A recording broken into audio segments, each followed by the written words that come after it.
what does gutsy mean to you? I thought about this one, and it was well, I thought about it for 2 seconds. But it's living in full self-expression. Like I'm not afraid to be myself. Welcome to the Gutsy Podcast, the show where you learn how to own what you actually want and shift the mind junk that's been holding you back. I'm Laura Ora, keynote speaker, coach, and your guide to help you get clarity, build confidence, and make the gutsy moves that change your life. Each week, I'm going to help you simplify things by teaching you how to get out of your head while stepping into action. This way you can achieve all those life shifts that you've been overthinking. Your desire, that drives you. But gutsy, that's what gets it done.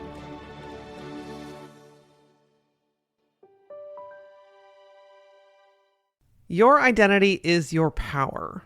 But too often, we're told to mold ourselves to fit into expectations that don't align with who we truly are. If you've ever felt like you had to shrink yourself or compromise your values to succeed, then this episode is for you. Today, I'm talking with Adaeze Iloeje-Udeogalanya, TEDx speaker and founder of African Women in STEM, about the importance of owning your identity, redefining success on your terms, and stepping into your full potential. Adaeze shares her journey of navigating the corporate world as a Nigerian woman and the turning point that made her rethink everything and how she reclaimed her confidence and clarity. If you've been waiting for permission to stop playing small, this is it. You're going to hear us talk a lot about the importance of community throughout this episode, and I just want to make sure that you have upfront, clear, and easy to access ways to join two different types of communities. First, if you're a woman in STEM and you are looking for a community that challenges you, picks you up, guides you, has resources, and helps to guide you on your professional career path, then check out Ignite Leadership Development Program. This is Adaze's program that's helping women in STEM to take their next step and to excel in their fullest potential. I've linked her website and everywhere that you can connect with her below in the show notes. Second, if you are a woman and you're on a personal development journey, you are done settling, you are craving deep support, you're ready to break those cycles and stop hesitating on the things that you want to move forward with, whether in your life or in your career, then the Gutsy Collective is going to be the place that helps propel you forward. Our mission is to empower women to break through mental barriers, to trust themselves, and then to take action towards the thing that they truly want.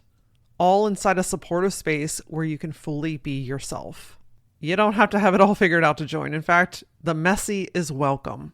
This is the space where you finally get to stop hesitating and start doing the things that you truly want. Start your free 14-day trial in the show notes or go to lauraora.com and click on the Gutsy Collective. Today, we're focusing on owning who you truly are and showing up unapologetically in your life and in the workplace as such. Let's get into it. My friend Adaeze, welcome to the Gutsy Podcast. Thank you so much for having me. I'm excited to be here. Absolutely. You've got an incredible story. I've spent the morning watching your TED Talk, which we're going to dig into here a little bit, but you've just got such an empowering story about women in leadership, cultural women of color in leadership and in the business and workplace. So such an important topic, and I'm excited to dig into this with you today. I am too. Let's get it done. Let's do it. Let's do it. So you shared with me that your story is one of courage, clarity, and taking action before you were ready. Mhm. Tell me that story. Ooh, it's interesting because I always say, now that I'm a mom, I look at my kids and see how courageous they are. They're not afraid to ask for anything. As a kid, I was that way. I was very, very curious, and I had parents who supported that.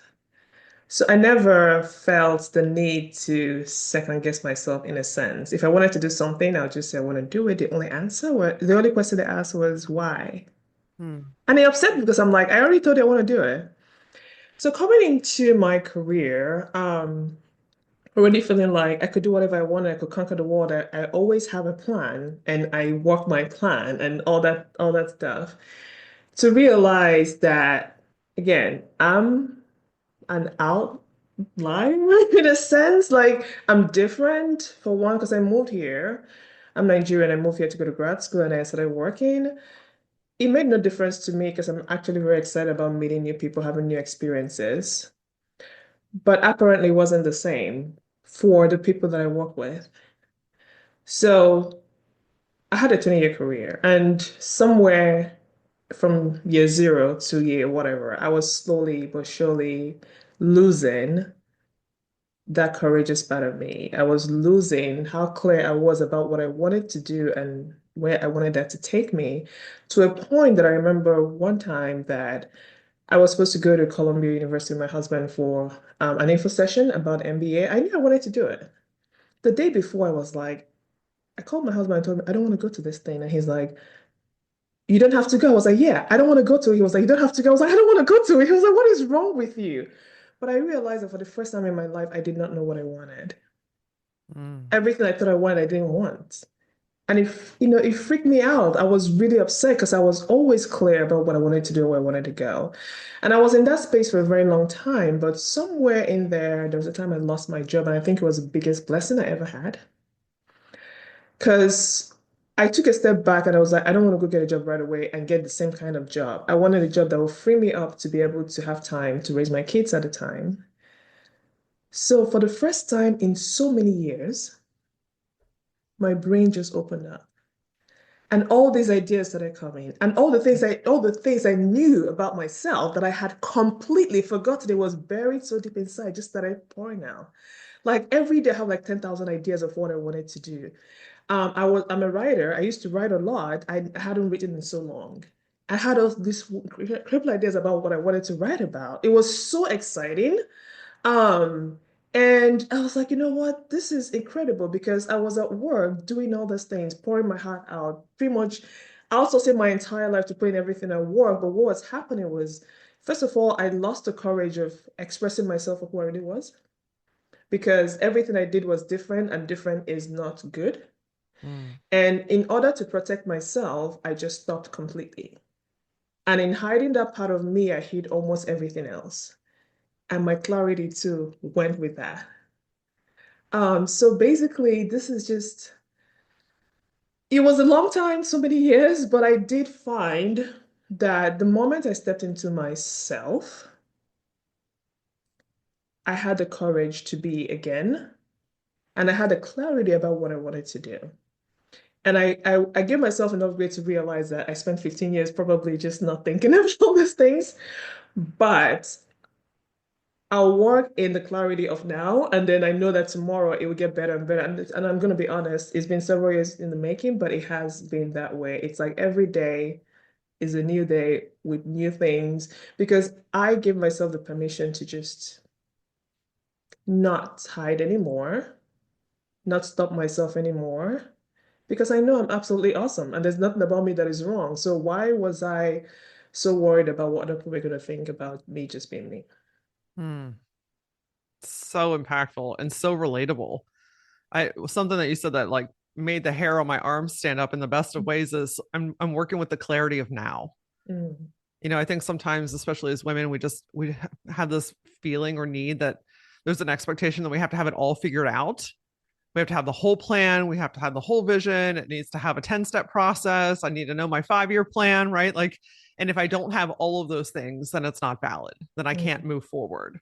But that concept of the clarity of now, it's like, okay, I know what I am and who I am in this moment. I know what I want in this moment, and let me work with that. mm. Yes, and it takes the pressure away and it makes things easier. Yes. So these days I'm all about easy, easy. It can be easier. Yes. I always say, let it be easy. Let it Hmm. be easy. We complicate things. I mean, there's a lot of forces that make us do that. Hmm. We second guess ourselves, we hide ourselves, like you mentioned. We dim down our natural skills and abilities and who we are as people. And something else that you shared is like, you hid yourself, your true self, to protect yourself. Yes. Women do that on a daily basis, dim themselves down to protect themselves from these external forces. So Mm. what did you do, or what do you recommend to start to build your tolerance, honestly, and your confidence to be able to be seen? It's interesting you ask that because I did talk about this in my TEDx stuff, which is basically my transformation from hiding to not hiding. But the biggest thing or the fundamental thing is just knowing yourself. Because I thought I always knew myself, and then I didn't know myself, and I had to know myself again. And I heard something this morning, which is that people don't like spending time getting to know themselves. It's the scariest thing. They'll want to do everything else, but to sit for a few moments, minutes, hours or whatever with yourself is like one of the hardest things that people think they need to do. However, it can be a very incredibly rewarding journey, scary, because you don't know what you're going to find. But self-awareness was the thing that actually helped me a lot. And it was intentional because I got to a point where I was doing all the external things that I thought I should do. So of course I thought I had the clarity, but then I was like, okay, now I'm an engineer. Okay, so I plan, I strategize, I do all the risk management, plan for all the things that could possibly, you know what I mean?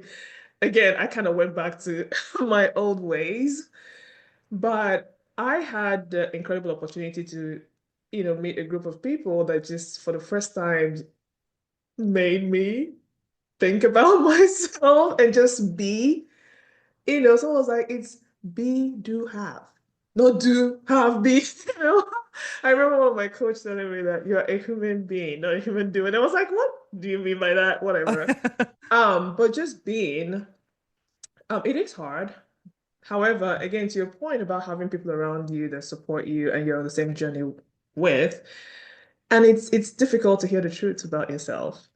It's difficult to see the things that you think were right and they're not right because what it means is that you now start asking yourself, so what am I doing? But the self-awareness journey is not about trying to figure out what you're doing wrong. It's just about letting those thoughts come. Yeah. The way one of the exercises I did is like, okay, you're in a room and you see several doors. Don't try to figure out what's behind the door. Just sit in it and then open the door that feels right. If there's nothing behind that door, fine. You come back in the room, open the next door. If there are three doors behind that door, you sit with it and then open one door. So the thing about being clear in the now is just so much easier because now you don't have to think 100 steps ahead. And to your point, for women with this all these expectations about how you're supposed to be, how you're supposed to show up, and even before you do something, you're already thinking about how it's going to be perceived and how you have to make sure that it doesn't, you know, hurt anyone, bother anyone, make anyone uncomfortable. Oh, no, no, no, none of that. So self-awareness is just the biggest thing for me, I think, to actually get started on this journey. Because when you know yourself, who you are, what you want, where you want to be, what your vision is, then everything else is easier because it doesn't matter what work you're doing, you know what your ultimate goal is. So if somebody can be working and like, oh, I want to get promoted, I want to be, I don't know, in the C-suite, and it's a doing thing, you get to the C-suite and you still won't be happy. But if your vision, you realize your vision is, I absolutely want to serve people and I want to be able to be in this position because it gives me the opportunity to do more, to be more influential, to have more impact. You get into the exact same position with the exact same pay and all of that, but you're so much more fulfilled because you gave yourself the time to figure out everything and then move forward towards that ultimate goal that is not like just physical or material things. Yeah. Do you have an example of maybe a time that you worked with your self-awareness? Because I know a lot of people hear that concept and then they're Mm, like, what do I do? Just like sit and stare? Like, yeah. do I just sit in a room and think? Like how do I get this? It's not that they don't want to be self-aware, they just aren't sure how. So I'm kind of curious on how you built your self-awareness or something that you did. Okay, let me just give an example. Like overthinking is one thing that I struggle with. And wanting to control everything, which I didn't realize that was what I was doing. I thought I was just being a good planner. Um, so I think there was a year I just started the year with saying, okay, this year I want to live with intention. Again, I got help because I know myself. So I was in this group with other people. So what I decided to do was because I'd been working on myself and I heard a lot about do not overthink, but I tend to overthink and I will do that again.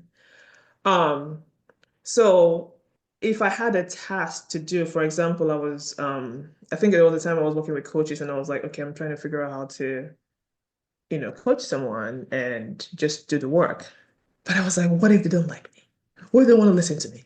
What if they don't do this? Here's the thing. I'll be like, okay, so we'll have tasks. Okay, you're gonna go talk to someone, blah, blah. And then I'll go and I won't do any of those things because I'm like, I'm not ready. It's not there yet. But then the next week I'll show up and I did not do anything. And then I'll have to go away again. So by the third week, I couldn't show up And having that accountability with people that were close enough to me that they understood who I was and where I was going, no judgment. I felt comfortable enough that if they gave me feedback, I would take it. Mm. So that's another thing I talk about in my TEDx talk. So when you do your self-awareness next in this community, who do you surround yourself with? It can be the wrong people because it won't help your journey. This took me a year and a half. Okay. So it's not like it was easy. Because for decades of my life, this is how I kind of approached it without, not that it's good or bad, but at that point in my life, it wasn't serving me anymore. So I think the fact that I had to show up and be accountable, and I also have to show up and give feedback to them as well, because it's kind of like goes both ways. So how am I telling you all the stuff and I'm not doing what you told me to do? So that to me was very, very helpful. Um, and then just the biggest thing is don't try to, which is me, I'm an overachiever. Don't try to achieve everything at once. It's okay. My coach once told me, just play with it. And that helped me a lot because it removed all the expectations. So I don't have to be anywhere, achieve anything, reach any goal, whatever. I'm just playing with it. So if I feel like I was supposed to talk to someone and I chickened out 10,000 times, I was like, okay, I chickened out. Maybe I don't need to talk, so maybe I just need to send a text message first, and then I'll send a text message, and then we'll book a call, and then we'll get on the call, and then we'll talk about something that's totally different, other than what I was supposed to talk about. Skating around it. Skin around, and then okay, fine. Next time I'll actually get to the point. But just removing that pressure of figuring it out and just playing with it, being consistent and having accountability with that community was just for me that was what really helped me. And again, I said it doesn't have to take 18 months, but that was just me because it was deeply entrenched in it's not perfect. It has to be perfect before I do it. Well, I love that you shared two really important things that I think that Mhm. women need to hear is that it took time Yes. and you asked for help. Hmm. Because somewhere along the way we formed this expectation that it has to be instant. Everyone else has done it quickly. Like there's something must be wrong with me because it's taking me longer than I wanted to, and I have to do it alone. And and I love that you're just so vulnerable and sharing like, hey, this took me 18 months. Hey, I needed a community. I needed feedback. I needed to hear what I wasn't able to articulate or even see for myself. It's just so empowering. Gosh, being in a community with like-minded people is, I swear, one of the most underrated tools that we have as humans. I agree. It just, I think it speeds up your connection. While okay, it took 18 months, that was an accordion, right? That shortened your time frame. That it could have Mhm. taken 3, 4, 5 years on your own. Mhm. But being in that group, I mean, any kind of group and any kind of support and asking for help, it shortens the learning curve. It helps you to get to the point faster and it allows you to like work with it in a safe space. Mhm. It's so funny that you said that because I'm a community-minded person, very collaborative, but I did not realize until that point that I did not accept or ask for help. I helped. I helped, and I got other people to help other people. But I didn't realize that my default was I don't want to bother XYZ, and so I will figure it out myself. Yeah. I actually got to a point where I was like, it's funny that I don't have anybody that can lean on. And I thought it was everybody else's fault. And I realized it was my fault because I never asked. Yeah. And to what you said, I remember one time something happened in my life. I was supposed to go talk to other people so they can take care of me. It took me 5 tries because the first time I was like, oh, she said she was sick, so I didn't want to bring it up. My coach was like, go back and talk to somebody else. And next I was like, I was like, oh, but it's not a big deal, it's not a big deal. I'm fine, I'm fine, I'm fine. It actually took the fifth time for me to actually be vulnerable. And I cried the whole time because for the first time, I actually felt taken care of, Mm, which is something that I never even asked for. yeah. Yeah. Well, when you, especially as a high achieving woman and a go-getter, right? And you're just doing the thing, Mm. it's easy to care for other people because it's like it's just part of your process. It's who you are as a human. But that stepping back and receiving that same love and support and guidance, I when you were talking, I took a really big deep breath because I'm like, I I'm kind of there right now, to be honest with you. Mhm. I'm a lover and a giver and a community builder, and I love helping other people, but sometimes I turn around and I'm like, who could I call? Who can I talk to? And I do have some wonderful women in my world. I'm not saying that I don't, but do I reach out to them? Do I say, "Hey, I need help?" Mhm. I've gotten a lot better, but that community, it doesn't stop. It's this beautiful snowball that continues on, because Yeah. even the guides need guides, the coaches need coaches, the leaders need leaders. It's a never ending process, but in a beautiful way. Hmm. Yeah. There's something I'd love to dig into, and it's this concept of career autonomy. Hmm. And it kind of pairs with this knowing what you want, right? Asking for help. And you talk about designing a career that aligns with your personal values and maximizes your potential. How do you find your values? How do you know these things so that you can take a stance on career autonomy? Hmm. For me, it was easy because I grew up in a family where values was a big thing. And I was talking to a friend of mine that we all grew up together in the same community. I was like, funny enough, growing up, you know how you want to try things and do crazy things? I didn't because the way my parents raised us, of course, is don't do this, don't do that. But at some point, they started turning it around to make it our responsibility to choose to do this or not to do that. So now, like when I was in college, I was like, if I want to do something, I'd be like, if my parent, and I have a large extended family, and they have family meetings when you do something wrong. So I'm like, if I do this, then it gets back to my family. Am I going to be okay sitting in that family meeting? And if I'm not going to be okay, then I don't do it. I don't because listen, okay, I do not want them to call a family meeting for me For this decision. this decision. So I was I think for to a very large extent, I was very much in tune with what my values and my principles and things like that because early on I just had to take responsibility for them. Like I didn't do things because my parents said so. I did things because am I going to be okay when this comes out? Now, coming into the workplace, there was this struggle too with what I value versus what is. But one of the things that helped me was anything that felt uncomfortable, I couldn't do. If I can't defend myself, like if push comes to shove and all the chips fall and all of that, am I going to be able to stand and say, yes, this is my decision, I'm okay with it? As long as I couldn't say that, I wouldn't do it. Because I always believe in taking responsibility for your action. So if I make a decision, even if it's the wrong one, if it ends up being that okay, I made that decision, I own it. So that really helped me. So in terms of like career autonomy, is like I knew going into my career, for example, there are things that are important to me. I wanted to be able to, of course, be great at what I do, successful, serve people. I was a very, very people-minded person, people-oriented person. I always lean into relationships, so that was important to me. So what will allow me be that person, lean into those relationships? Because I knew what it was like when I couldn't be that person. Like when I was doing business development and someone's telling me that nobody cares about why are you spending time asking people about their kids and grandkids? That's not how we do things here. We go for the kill. And I'm like, I don't want to kill anyone. That is not me. Um, but realizing that the example that I had wasn't the example that I could follow, and it was very difficult.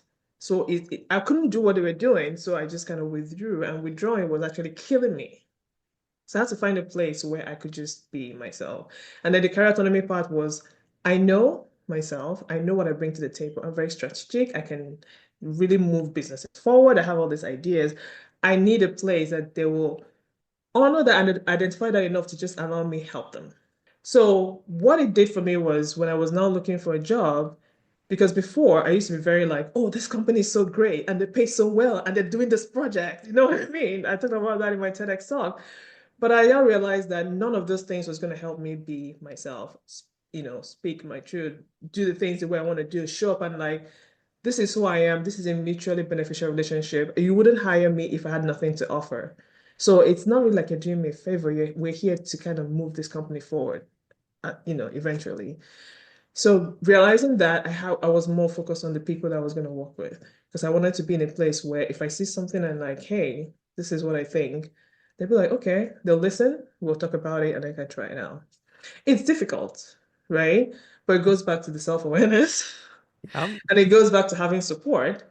Because if I feel like, oh my God, I don't know if I can do this, I have people I'm going to talk to and be like, yes, you can, and I'll go back and yeah, yes, I can.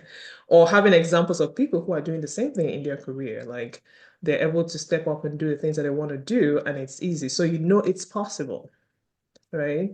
So that's what that is. But it's just, again, you can't just get to career autonomy without doing the several steps before that, to prepare yourself, because the workplace is one of those places where the employer is, at this high level. Most employees feel that they're lucky enough to just be here.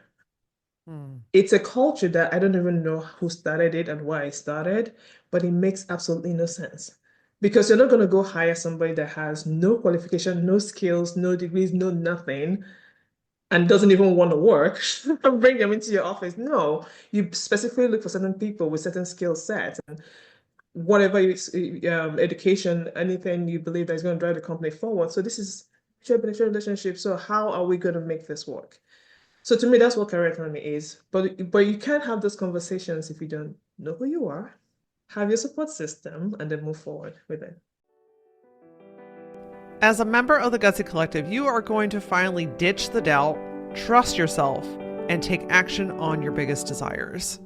The women inside the Gutsy Collective are getting clarity for the first time in a really long time. They're building momentum with their action, overcoming that self-sabotage and that crappy talk that you give to yourself, and finally starting to feel balanced, focused, and in flow, all while being deeply, deeply supported with a community of women that gets you. You're not lazy, my friend. It's not that you're incapable. You've just been stuck in some patterns that have been running your life for far too long. But the good news is, now you have the place and the people to help you break free from them. Come give it a test drive. The first 14 days, on me. Because I believe in your ability to move forward. Coming inside, you're going to start to see it too. Sign up using the link in the show notes or go to lauraora.com and click on the Gutsy Collective. I was hearing that thread as you were talking. I'm like, oh, this comes directly back to knowing who you are. You've got to be willing to do that inner work because, if you're in a career or in a workplace and you're not feeling valued, you're not feeling seen, you're feeling underutilized, there's inequality happening, there's injustice happening. I mean, you've got to know what's really important to you. And how do you know what's important to you if you haven't taken the time to figure out who you are? So it's this big step that I feel like people want to skip over because like, oh, I don't want to spend time on me. That's selfish. That's not really important. Friends, it is the foundation. Because if you want to make gutsy moves in your career, if you want to have a lifestyle that you really crave, you've got to be willing to know what's important to you in the first place. Yeah, that's true. Oh, so important. There was something that you said in your TED talk that really struck me that I actually stopped and rewound it and listened to it a couple of times. And we're talking about being yourself in the workplace, and you said, "Be more like us, less of who you are, less of a woman, less African." Mm-hmm. Even still right now I just get chill. I don't know that there's something I feel like that needs to go on a billboard somewhere because it just speaks so loudly and how a lot of people are expected and asked Mm-hmm. to dull themselves, to become, standard white American, to be what this company is or what we're used to, because, anything outside of that is uncomfortable or different Mm-hmm. or we're scared. So, talk to me a little bit about what you're seeing is happening in the workplace with women and women of color and all types of people where they don't feel like they can be themselves because of Mm-hmm. these formalities that have been built. Well, honestly, people can't be themselves, plain and simple. Yeah. And it's not because who they are is wrong. It's just because who they are is different. And we live in a society where people don't take the time to understand different. So in my industry, there's something they always say, this is how we've always done things. Okay. Let me don't even get me started on that. Or if it ever broke, don't fix it. Right. So basically, this is how we've always done things. Why are we gonna change it? For me, I mean, it seems simple, but it's not. I had to completely change the way I dressed, and I had to start wearing really, really drab things because apparently just being myself drew a lot of attention. I remember walking into the office one day and there's this long corridor. I came in through one door and I saw some of my colleagues, of course, again, they're all male because, that's, the energy industry for you. And then I turned the corner because I was going to someone else's office. And by the time I turned the second corner, I almost ran into them because they were like, I'm sure they were thinking, who is this person? And I needed to run and see who she was. That's objectification. I had colleagues that stopped wearing skirts. Because any day the worst gets to work, everybody will come into the office 10,000 times asking questions, but they didn't come asking questions, just came to see her because she was. You know what I mean? It's like, Yeah. it's such an uncomfortable thing. And I'm the founder of African Women in STEM, and when I started, it was supposed to be a mentoring initiative. So I started reaching out to my friends in industry to talk to them and bring them along and tell them what I was doing and just make sure we're on the same page. But it now shifted from that to just community because I realized that we all had the exact same experience. Nobody was being themselves for work.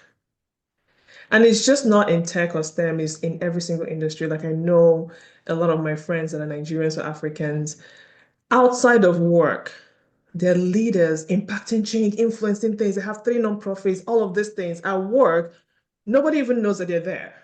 You might come into the office and ask for so and so, and they'll be like, who?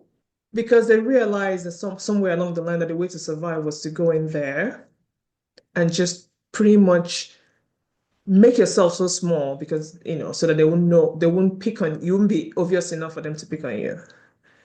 I mean, I have friends that started taking on their English names.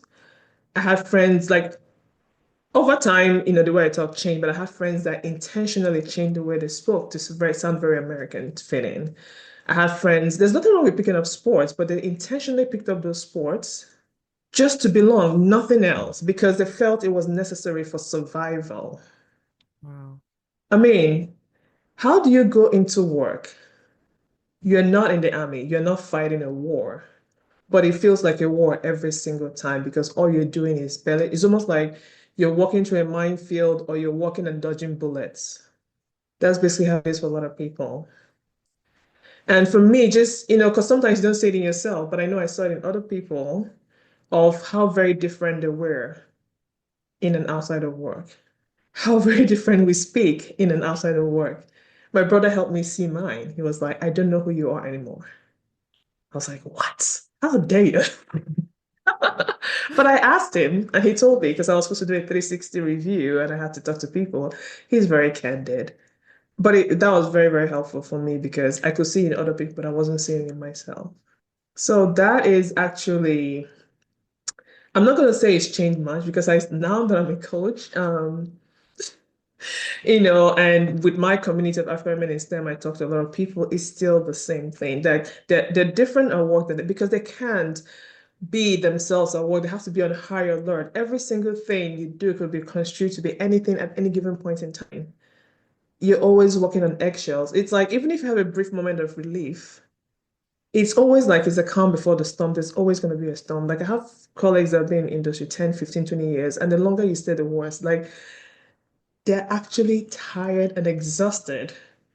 But it's like, I don't know what to do. I mean, I can't do anything else, so I'm just gonna stay here and live out my days, which is just a sad way to live. So for me, it was like I'm out now. I left corporate last year for health reasons and so on, but the idea of just living in your full self-expression. I remember one day that I was on a call with someone, a friend of mine, and then I laughed. He was like, "Oh, I hadn't talked to him in almost 15 years." He was like, "Oh my God, I remember that laugh." I was like, "I have a laugh?" And then when I got off the phone with him, I remembered too that I used to be on a podcast and I'm laughing. And my parents are like, "Why? You were laughing the whole time. It was so much fun," and so on and so forth. But I realized that somewhere in my career, I lost all of that because the kind of looks that I got, you know? And it's almost like there's something, I come in the morning, I greet everybody with a huge smile, and I get this look like, and you just have to like, shut off the smile because we don't do that here. So yeah, I mean, hopefully one day things will change. But what I'm saying is not quite. Right. Yes. There's a lot of work to do. I Mhm. mean, that is for sure. And I think you hit the nail on the head that the big question is how do we change this? How do we evolve this so that it's a thing of the past? Is it a twofold? Is it both in our decisions and showing up for ourselves and the companies and their decisions? Like what would you recommend are some steps to be able to start to unfold this? Because those big changes, they happen in the micro moments. Yes, I agree. Like in my approach is start with you because you can control that. I would absolutely love it if organizations change their culture and become incredible tomorrow, but we know it's going to take some time. There are other people that are doing that work too, but if it's not your job to help organizations change their culture, you can't necessarily help organizations change their culture, just. So in my TEDx talk, that's part of the reason why I gave that. It was really directed against everybody else that feels any type of way to realize that you have the power to make a difference for yourself. Now, I'm not asking you to go change something that cannot be easily changed. It could look like removing yourself from a situation that doesn't serve you. But that takes a lot of courage. I remember before COVID, I saw this stats that 75% of American uh, professionals or employees or whatever we're not happy at work. 75%. Come on. But the thing is that somewhere along the line, somebody told us that it was okay, even if you're not happy, even if things are not going well, just, you know, keep going. No, you don't have to keep going. You don't have to, you don't necessarily have to. I'm not saying go change your job every time because it's not going to help. Again, back to self-awareness. You know, realizing that you have the power to make a difference means going back and asking yourself, what is that? What does difference mean? What does making a difference mean? What if things are different for me? What would that look like? How would I show up every day? Then when you're clear about that, then you look at your environment. If you try things and it's not working, then you know, oh, definitely this is not the place. Sometimes it may be as easy as just having conversations, because I also talk about one of the things in my TEDx talk, which is like having dialogue. Dialogue is actually very key because ignorance is an interesting thing. Some people just don't know, and they don't know that they don't know. Sometimes it might just be as easy as just having conversations. Because I know people just make assumptions about me because I'm Nigerian from Africa and so on.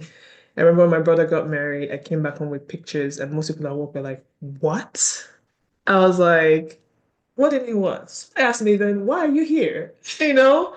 I'm like, I don't even know why I'm here, but I just came because I wanted to go to class, blah, blah. But they just automatically assumed that I grew up in poverty, and parents don't have anything, that kind of stuff. I was like, no.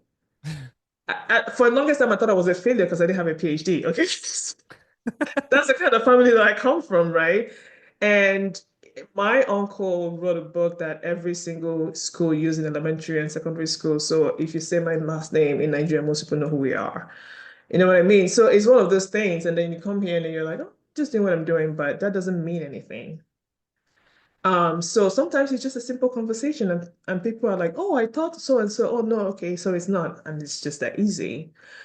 Sometimes it might actually take a whole like overhaul of the organization, then that's beyond you. But I like the approach of you have the power to change your situation, you have the power to create the life that you want and start there first.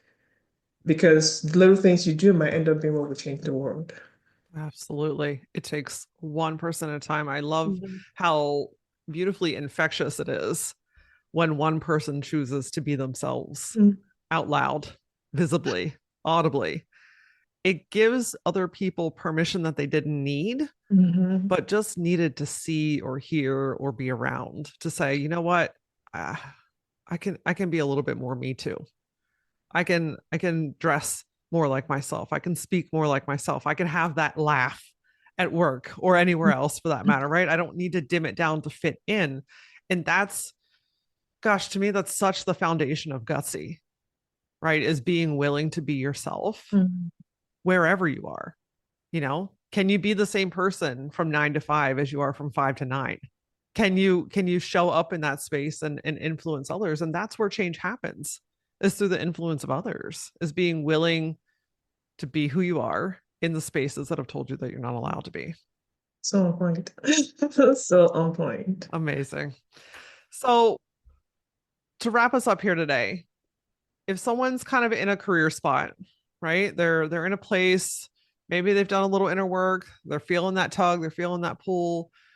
What recommendations or guidance do you have for them to making that next gutsy move in their career to get to a place or in a position or at a company that they feel whole and seen and valued?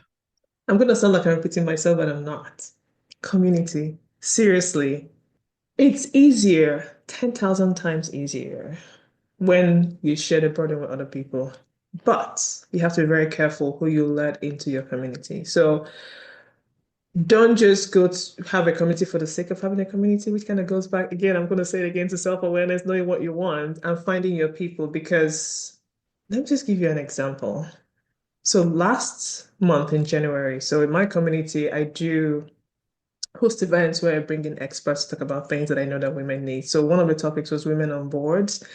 I met this incredible lady and she's absolutely amazing. And she was like, because of you, I'm doing this I normally don't. I'm like, oh, thank you for loving me or whatever. Anyway, so we had this conversation about how, women on boards and how to get on boards. But I've never heard it talked. It was very informal and all that, but I never heard it talked about in such a manner because she made us see the impact that you could have.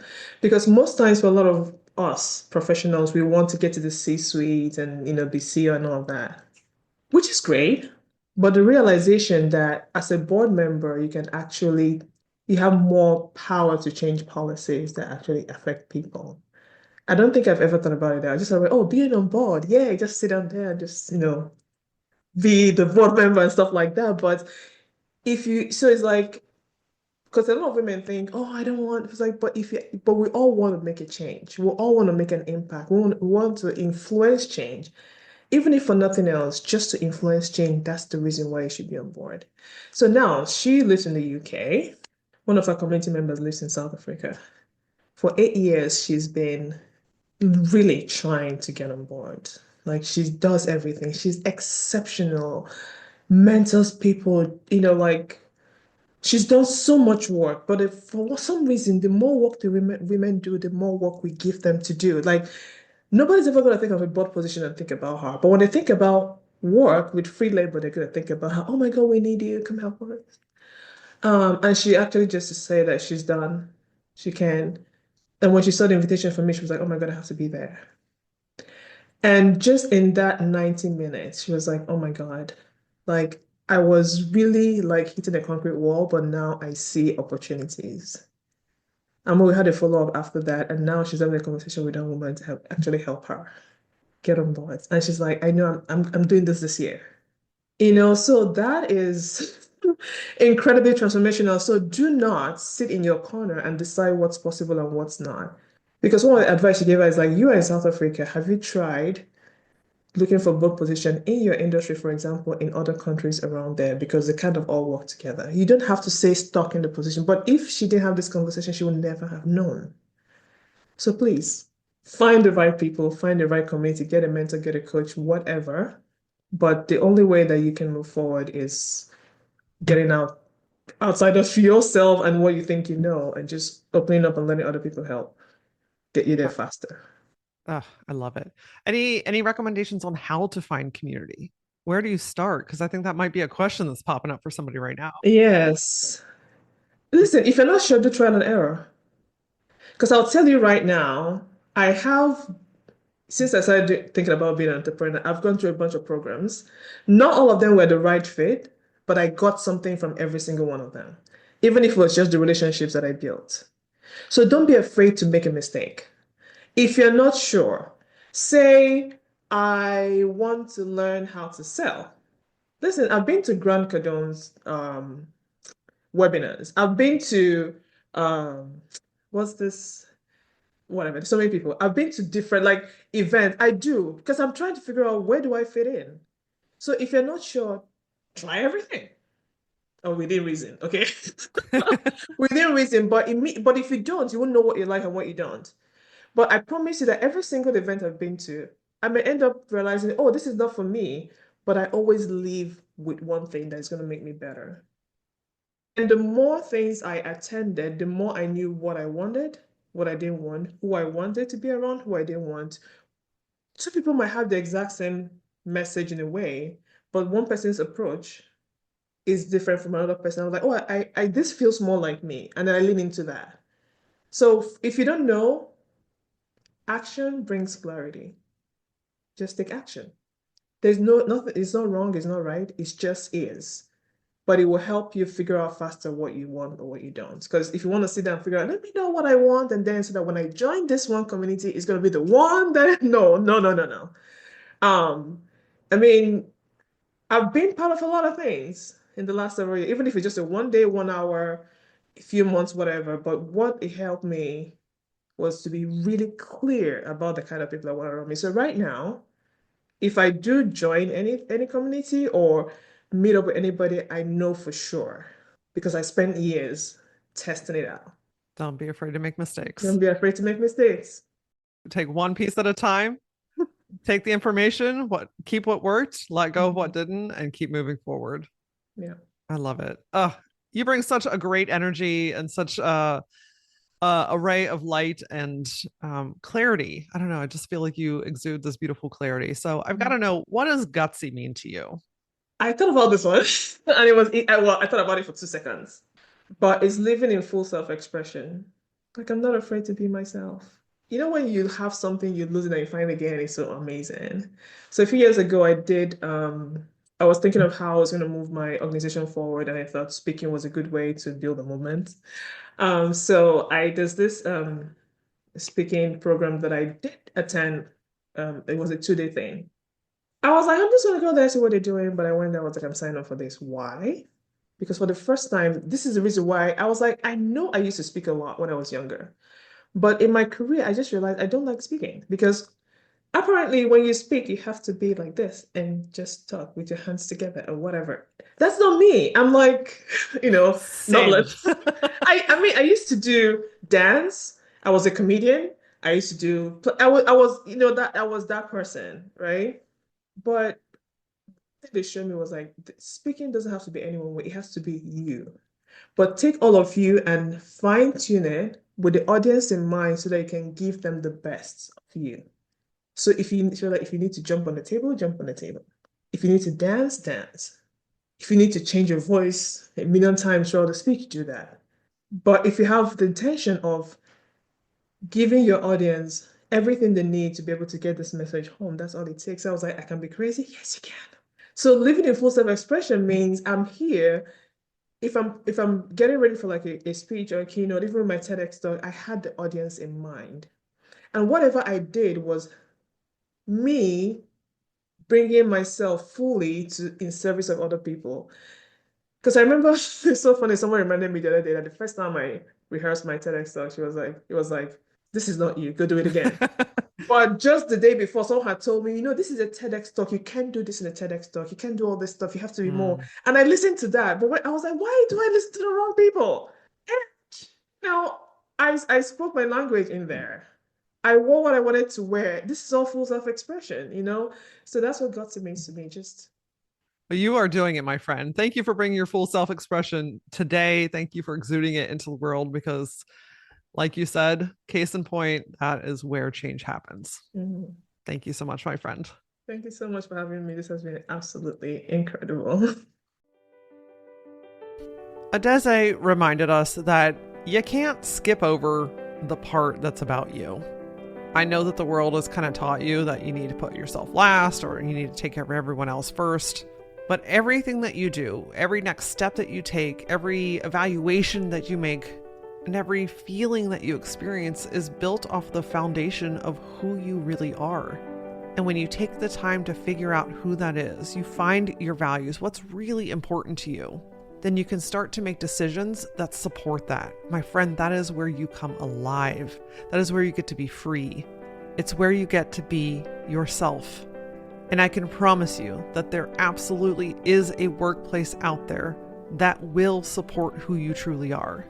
And if you feel like you've gotten to the end of the line and you're not seeing or feeling it, then you have every right and all the audacity in the world to launch a business of your own that redefines the standards and sets the bar and the example to let people know, hey, you work here, you matter, and I want you for who you are.